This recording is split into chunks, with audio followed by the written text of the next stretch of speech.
স্বাগতম সবাইকে। ছবিটাই দেখেন, কি পরিশ্রম করে মালামাল ওঠানামা করা হচ্ছে। 1956 সালের ছবি। আইবিএম কি নিয়ে যাচ্ছিল এর ভেতরে? যারা জানেন না তারা শুনে হয়তো চমকে উঠবেন। 5 মেগাবাইটের হার্ড ডিস্ক টেনে নেওয়া হচ্ছে। হ্যাঁ, ঠিকই শুনেছেন, 5 মেগাবাইট। আজকে এই 65 বছর পর এসে এই পেন ড্রাইভের মধ্যেই 64 গিগাবাইট মেমোরি ধরে। আর এই পোর্টেবল হার্ড ডিস্কে থাকে 1 টেরাবাইট মেমোরি। এসবের জন্য কোনো ক্রেন বা ট্রলি লাগে না, পকেটে নিয়েই ঘুরি আমরা। পকেটের কথায় যখন এলো, এই উদাহরণটা দিই। এই যন্ত্রের নাম ছিল সনি প্রেসম্যান। টেপ রেকর্ডার আর অডিও ক্যাসেটের কাজ করত। 70-এর দশকে সনির চেয়ারম্যানে প্লেনে নিয়ে যাচ্ছিলেন এই প্রেসম্যান। ভারী ছিল বলে হাতে নিয়ে যেতে কষ্ট হচ্ছিল, পকেটেও রাখা যেত না সাইজের জন্য। তার ইনস্ট্রাকশনেই পকেটে নিয়ে ঘুরে গান শোনার জন্য বের হয়েছিল এই সনি ওয়াকম্যান। গানের জগতে রীতিমতো বিপ্লব আর হইচই নিয়ে দিয়েছিল এই ওয়াকম্যান। 20 বছর ওয়াকম্যান রাজত্ব করার পর 2001 সালে আসলো অ্যাপলের এই আইপড। আরেক দফা বিপ্লব হলো মিউজিক ইন্ডাস্ট্রিতে। আগের মতো ক্যাসেট পাল্টানো ঝক্কি নেই, একসাথে 1000 গান ধরে এখানে, কি বিশাল ব্যাপার ছিল। এরপর ধাপে ধাপে আইপডও নেই, এখন স্মার্টফোনের মাধ্যমে গান রাখা যায় অনেক। কেন আরেকটা আলাদা ডিভাইস নিয়ে ঘুরবো আমরা? এখন আবার ক্লাউডের যুগ। মিউজিক স্ট্রিম করে শুনি আমরা স্পটিফাই বা সাউন্ড ক্লাউডে, মিউজিক ভিডিও স্ট্রিম করি ইউটিউব ভিমিওতে। পিসি বা মোবাইলে স্টোরেজ খরচা করে গান রাখার প্রয়োজনীয়তা এখন প্রায় নাই বললেই চলে। একসময় তুমুল জনপ্রিয় টেলিভিশনে জায়গা করে নিচ্ছে Netflix, Hulu, Disney plus, Amazon প্রাইমের মতো স্ট্রিমিং সার্ভিস। ভার্সিটি ক্যাম্পাসে গিয়ে বিক্রি করা হতো এনসাইক্লোপিডিয়া। ঘরে ঘরে একখানা এমন ঢাউস বই রাখাটাও ছিল ফ্যাশন। উইকিপিডিয়া আসার পর সেই বইয়ের এখন উইপোকার পেটে যাবার দশা। আর সিধু যেটা হয়ে গুগল তো আছেই। প্রিন্ট কপি বইয়ের বদলে এসেছে ইবুক, আর বই পড়ার জন্য কিন্ডেলের মতো আলাদা ডিভাইসও বের হয়েছে। আর অনলাইন এডুকেশন তো আছে পাশাপাশি। চিঠির বদলে যোগাযোগের মাধ্যমে এখন মেসেঞ্জার, হোয়াটসঅ্যাপ, ইমো, ভাইবার। ছেলে দূর দেশে থাকলে আগে মাসে বা সপ্তাহে একবার কল আসতো মায়ের কাছে। এখন অনলাইনে ভিডিও কল হয় প্রায় প্রতি রাতে। দূরত্ব যতই হোক, কাছে থাকা এখন খুবই সম্ভব। ট্র্যাডিশনাল সিস্টেম থেকে ডিজিটাল কনভার্সন তো বললাম, আবার ডিজিটাল মিডিয়াও প্রতি 5 বছর পর চেঞ্জ হচ্ছে হুটহাট করে। স্মার্টফোন আর ইন্টারনেট পুরোদমে হাতে মুঠে আসার পর কত কিছু রিপ্লেস হয়ে গেছে ভাবুন একবার। এক স্মার্টফোনই হাঁ করে গিলছে ফ্ল্যাশ লাইট, ঘড়ি, calendar, radio, alarm clock, calculator ইত্যাদি।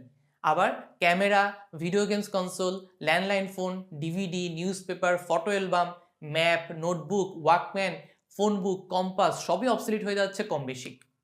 কলেজ লাইফে থাকতে গানের লিরিক্স লিখে লিখে 2টা খাতা ভরিয়ে ফেলেছিলাম। খাতা 2টা আছে এখনো, কিন্তু দেখলে হাসি আসে। এখন একটা গুগল সার্চ দিয়ে পুরো লিরিক্স পাওয়া যায়। কেউ আর হয়তো এখন এমন করে খাতায় লিরিক্স লিখে রাখে না। প্রিয় প্লেয়ারদের ছবি পেপার কাটিং করে জমাতাম, এখন হয়তো পিসি বা মোবাইলের ফোল্ডারে ডাউনলোড করে রাখে কিশোররা। 15 বছর আগেও কে ভেবেছিল নিজের একান্ত পার্সোনাল রুমে অন্য কাউকে থাকতে দিবে লোকজন, তাও রেগুলার বেসিসে। এয়ারবিএনবি সম্ভব করে দেখলো সেটা কি? মনোপলিস্টিক ইকোনমি থেকে সরে এসে এখন শেয়ার ইকোনমির যুগ। শেয়ার ইকোনমি বলতে নিজের ট্যাঞ্জিবল এবং ইনট্যাঞ্জিবল প্রপার্টি আরেকজনের সাথে শেয়ার ব্যবহারকে বোঝায়। রাইড শেয়ারিং এবং কার শেয়ারিং এর জন্য উবার, পাঠাও, জোবাইক আছে। কোওয়ার্কিং স্পেস আছে এরকম। ইবে বা ক্রেগলিস্টের মতো প্ল্যাটফর্মে সেকেন্ড হ্যান্ড জিনিসই বিক্রি হয় বেশি। টিকেস্টারের মতো ক্রাউড ফান্ডিং প্ল্যাটফর্ম আছে। অ্যাপার্টমেন্ট রেন্টিং এর জন্য এয়ারবিএনবির এক্সাম্পল দিলাম একটু আগে। সাথে আমাদের সব lifestyle are going digital. Grocery লাগবে, বাসা থেকে বসে অনলাইনে অর্ডার দিতে পারবেন। পেমেন্ট করতে হবে, তাও অনলাইনে বসে করতে পারবেন মোবাইল ব্যাংকিং দিয়ে। মোবাইল রিচার্জও করা যায় ঘরে বসে বিকাশ বা নগদের মতো অ্যাপ দিয়ে। দিনে দিনে আমাদেরকে ক্যাশ হ্যান্ডেল করতে হচ্ছে আরও কম। রেস্টুরেন্ট বা ক্লাউড কিচেনে কোনো খাবার অর্ডার দিতে পারবেন ফুড ডেলিভারি অ্যাপ দিয়ে। পিৎজা হাট, ডোমিনোস পিৎজার মতো বড় বড় রেস্টুরেন্ট নিজেরাই ডেলিভারি দেয় বাসায় গিয়ে। ব্যাংকিং এখন অনলাইনে। City bank, EBL, standard chartered সহ বড় বড় ব্যাংকগুলো আলাদা অ্যাপ চালু করেছে অনলাইন ব্যাংকিংয়ের জন্য। অফিসে ইম্পর্টেন্ট মিটিং বা বিদেশি কোনো ক্লায়েন্টের সাথে বাতচিত, তাও করতে পারবেন জুম, স্কাইপ, গুগল মিটের মতো অ্যাপ দিয়ে। অফিসের ডকুমেন্টের কাজও গুগল ড্রাইভ, ওয়ান ড্রাইভ, ড্রপবক্সের মতো সার্ভিস দিয়ে এখন আরও সহজ। ক্লাসরুমও তো অনলাইনে। এই প্যান্ডেমিকের মধ্যে স্কুল, কলেজ, ভার্সিটির একাডেমিক ক্লাস কিংবা কোচিং ক্লাস সবই তো হলো অনলাইনে। এবার আসে এন্টারটেনমেন্ট ইন্ডাস্ট্রিতে। মুভি, টিভি সিরিজ, মিউজিক সব এখন স্ট্রিমিং সার্ভিসে চলে আসছে। অনেক মুভি তো আজকাল সিনেমা হলে রিলিজ না দিয়ে এখন এইসব স্ট্রিমিং সার্ভিসে রিলিজ দেওয়া হয় আগে। ভিডিও গেমসের দোকান আলাদা ভিডিও প্লেয়ার কনসোলের জায়গা দখল করে নিচ্ছে মোবাইল গেমস। অন্য কারোর সাথে গেমস খেলতে চান লাইভ স্ট্রিমিং করে, টুইচের মতো প্ল্যাটফর্মে সম্ভব সেটাও। জব খুঁজতে চান, বিডি জবস, লিঙ্কডইনের জব হোস্টিং প্ল্যাটফর্ম তো আছে। অনেকে এখন ফেসবুক গ্রুপ বা পেজের মাধ্যমে সার্কুলার দিচ্ছে। আবার জব ইন্টারভিউ নেওয়া হচ্ছে অনলাইনে বসে। এই প্যান্ডেমিকের মধ্যে আমাদের অফিসে যেসব রিক্রুটমেন্ট হয়েছে সব বাসায় বসেই। ছকে বাঁধা জব না করে ফ্রিল্যান্সিং করতে চান, সেটাও সম্ভব ইন্টারনেটে বসেই। আপওয়ার্ক, ফিভারের মতো প্ল্যাটফর্ম দিয়ে নিজের স্বাধীনতা মোতাবেক ঘরে বসে কাজ করতে পারেন ভিন দেশের ক্লায়েন্টের সাথে।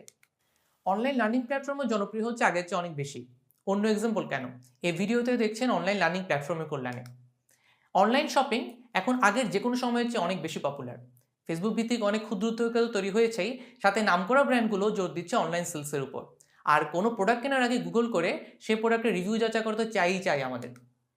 অনলাইনে অ্যাম্বুলেন্স সার্ভিস, ডাক্তারদের সাথে online appointment, telemedicine service, online pharmacy সবই ধীরে ধীরে গ্রহণযোগ্যতা পাচ্ছে আমাদের দেশে।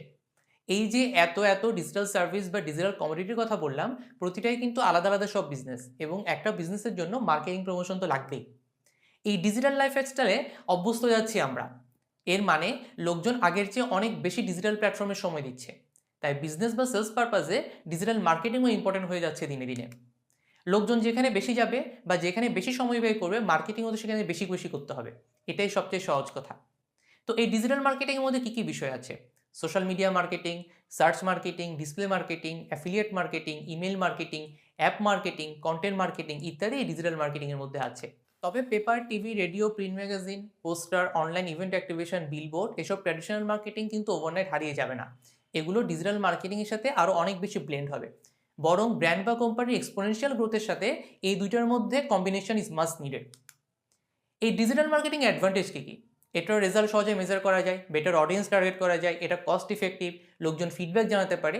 তো এইসব নিয়ে আমরা পরের ভিডিওতে আরও বিস্তারিত জানবো। তবে ডিজিটাল লাইফস্টাইলের খারাপ দিকও আছে পাশাপাশি। যারা ব্ল্যাক মিরর বা সোশ্যাল ডিলেমার মতো টিভি সিরিজগুলো দেখেছেন তারাও বুঝতে পারবেন খুব সহজে। আর সামনে যদি এমন থিং দেখেন তাহলেও যেন খুব বেশি অবাক হবেন না। এই ডিজিটাল মিডিয়া চেঞ্জ হচ্ছে খুব ফাস্ট, লোকজনের অ্যাটেনশন স্প্যানও খুব কমে গিয়েছে, মাত্র 5 সেকেন্ড হয়তো। আবার ট্র্যাডিশনাল সেট রুলসও এখানে খাটে না সবসময়। তাই ডিজিটাল মার্কেটিংয়ে সাকসেস পাওয়া বেশ কঠিনই বটে। But there is a big paradigm shift. কোম্পানিগুলো তাদের বাজেটের অলমোস্ট 20% এখন খরচ করছে ডিজিটাল মিডিয়াগুলোর জন্য, আর কোনো কোম্পানিতে আরও বেশি। ফিউচার ওয়ার্ল্ডে সার্ভাইভ করার জন্য প্রতিটি কোম্পানিকে অবশ্যই ভাবতে হবে অ্যাবাউট গোয়িং ডিজিটাল। প্রত্যেক বিজনেসকে ইভেনচুয়ালি অবশ্যই নিজেদের ট্রান্সফর্ম করতে হবে ভবিষ্যতে অপরচুনিটিগুলো গ্র্যাব করার জন্য।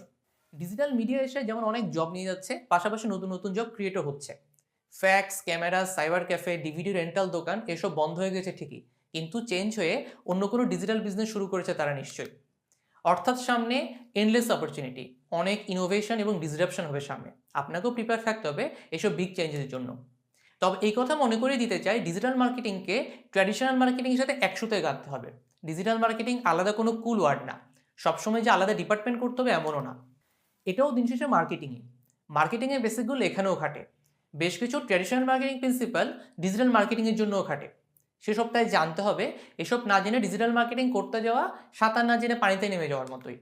মনে রাখবেন, ডিজিটাল মার্কেটিং করে দিন শেষে আপনি মানুষের কাছে, অর্থাৎ আপনার টার্গেট কাস্টমারের কাছে পৌঁছাতে যাচ্ছেন। এই মানুষ বা এই কাস্টমাররা কিন্তু আগে ট্র্যাডিশনাল মার্কেটিংয়ের কাস্টমার। তাদের ডিসিশন মেকিং প্রসেস বা কনজিউমার বিহেভিয়ার সে একই। মানুষ বা কাস্টমারও তার পাল্টে যায়নি, তার পছন্দ অপছন্দ, চাওয়া পাওয়া সে একই রয়ে গিয়েছে, শুধু মার্কেটিং মিডিয়ামটা পাল্টেছে। তাই ব্র্যান্ড বা মার্কেটিংয়ের বেসিক না বুঝে শুধু ডিজিটাল প্ল্যাটফর্ম আর ডিজিটাল টুলস শিখলে কিন্তু হবে না। এই ডিজিটাল জমানার যুগে মার্কেটিংয়ের বেসিক জেনে বুঝেই ডিজিটাল মার্কেটিংয়ের পথ পাড়ি দিতে হবে। আর তাই এসব ফান্ডামেন্টালস নিয়ে সাজানো হয়েছে আমাদের কোর্স মডিউল। আপনাদের সাথে আছে আমি প্রিয়ম। আমার পরিচয়, আমি প্যাভিলিয়ন স্পোর্টস প্ল্যাটফর্মের কো-ফাউন্ডার এবং ম্যানেজিং ডিরেক্টর, এবং প্লেমেকার ডিজিটাল মার্কেটিং এজেন্সির হেড অফ অপারেশনস। বিগত 8 বছরের বিজনেস ডোমেইনে বা ডিজিটাল অ্যাটমসফিয়ারে থেকে আমার যেসব এক্সপিরিয়েন্স বা লার্নিং হয়েছে তা শেয়ার করবো আপনাদের সাথে, গল্প দিয়ে, বিভিন্ন উদাহরণ দিয়ে। So welcome you all in the world of digital marketing. Happy learning.